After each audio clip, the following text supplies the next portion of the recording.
Hi hello மக்களே, வாங்க இன்றைக்கி டேஸ்டியான நண்டு கிரேவி எப்படி பண்ணுறதுன்னு பார்க்கலாம். அதுக்கு ஃபஸ்ட்டு நல்லா நண்டை கழுவி எடுத்துக்கோங்க. ஒரு 4 to 5 டைம்ஸ் நல்லா கழுவி எடுத்துக்கோங்க. நண்டில் ஒரு ஆரஞ்சு கலரில் ஒரு yellowish கலரில் லைட்டாக இருக்குங்க.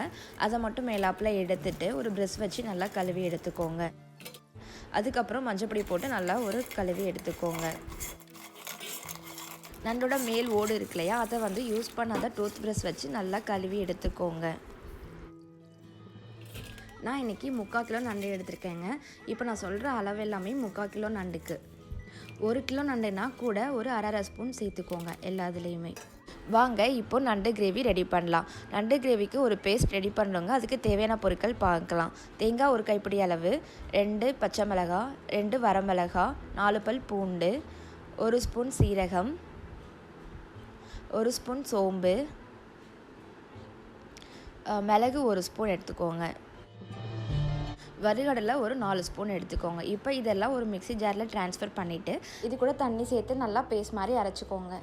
நண்டு தாளித்து விடலாம். அதுக்கு தேவையான பொருட்கள் 2 பிரிஞ்சி இலை, 1 அன்னாச்சி பூ, 2 துண்டு பட்டை, 1 கல்பாசி எடுத்துக்கோங்க. 1 ஸ்பூன் சோம்பு, 2 பச்சை மிளகாய், 50 கிராம் சின்ன வெங்காயம், 1 தக்காளி, கொத்தமல்லி, கறிவேப்பிலை.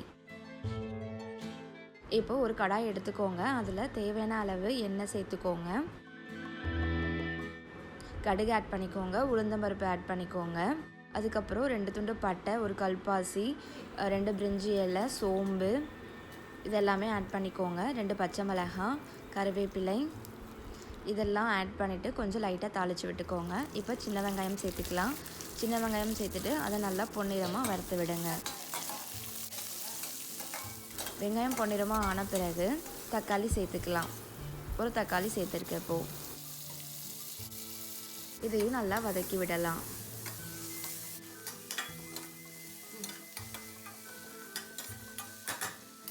தக்காளி நல்லா வதங்கின பிறகு கழுவி வச்ச நண்டை ஆட் பண்ணிக்கலாம்.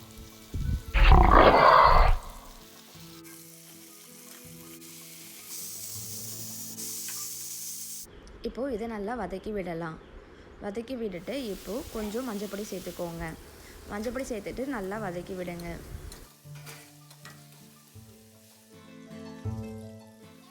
இப்போ தேவையான அளவு உப்பு சேர்த்துக்கலாம். உப்பு சேர்த்துட்டு அதை நல்லா வதக்கி விடுங்க. இப்போது இந்த நண்டு வேகிறதுக்கு தண்ணி சேர்த்துக்கலாம். எவ்வளோ தண்ணி ஊற்றணும்னா அந்த நண்டு வந்து லைட்டாக மூழ்கி இருக்கணுங்க.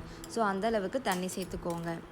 இதை நல்லா ஒரு 10 நிமிஷம் வேக விடணும். இப்போ ஒரு மூடி போட்டு மூடி அதை ஒரு 10 நிமிஷம் வேக விட்டுக்கலாம். இப்போ திறந்து பார்க்கலாம். இப்போ நண்டு வந்து கொஞ்சம் வெந்திருக்கு. நல்லா கொதிச்சு அந்த தண்ணியெலாம் கொஞ்சம் வற்றி இருக்கணுங்க. அந்த ஸ்டேஜில் நம்ம அரைச்சி வச்சுருக்கோம் இல்லையா, அந்த பேஸ்ட்டை ஆட் பண்ணிக்கலாம். இப்போது இதில் இன்னும் கொஞ்சம் தண்ணி சேர்த்துக்கலாம். உங்களுக்கு ஜாஸ்தி கிரேவி வேணுமா இருந்துச்சோ அதனால நான் கொஞ்சம் தண்ணி சேர்த்துருக்கேன். உங்களுக்கு கிரேவி திக்காக வேணும்னா அந்த பேஸ்ட் விட்டுட்டு கொஞ்சம் தண்ணி ஆட் பண்ணால் போதும். அதை நல்லா கொதிச்சு நல்லா திக்காக வரும்போது நீங்கள் வந்து அந்த ஸ்டவ்வை ஆஃப் பண்ணிக்கலாம். அரைச்சி வச்ச பேஸ்ட் அண்ட் தண்ணி ஊற்றிருக்கோம். ஸோ இதை ஒரு மூடி போட்டு ஒரு 10 நிமிஷம் வரைக்கும் நல்லா கொதிக்க விடுங்க. அதுக்கப்புறம் திறந்து பாருங்கள். திறந்து பார்த்துட்டு உங்களுக்கு தேவையான கன்சிஸ்டன்சியில் கிரேவி இருந்தால் ஆஃப் பண்ணிக்கோங்க. திக்காக வேணும்னா அதை நல்லா கொதிக்க விட்டு சுண்ட வச்சுக்கோங்க. இப்போ கடைசியாக கொத்தமல்லி சேர்த்துக்கோங்க. சேர்த்து அதை நல்லா கிளறி விட்டுக்கோங்க. அவ்வளோதாங்க, சுவையான நண்டு கிரேவி ரெடி. இதை வீட்டில் கண்டிப்பாக ட்ரை பண்ணி பாருங்கள். இது அவ்வளோ சூப்பராக இருக்கும். இது வந்து எங்கள் வீட்டில் எல்லாருக்குமே பிடிச்ச ஒரு டிஷ்னே சொல்லலாம்.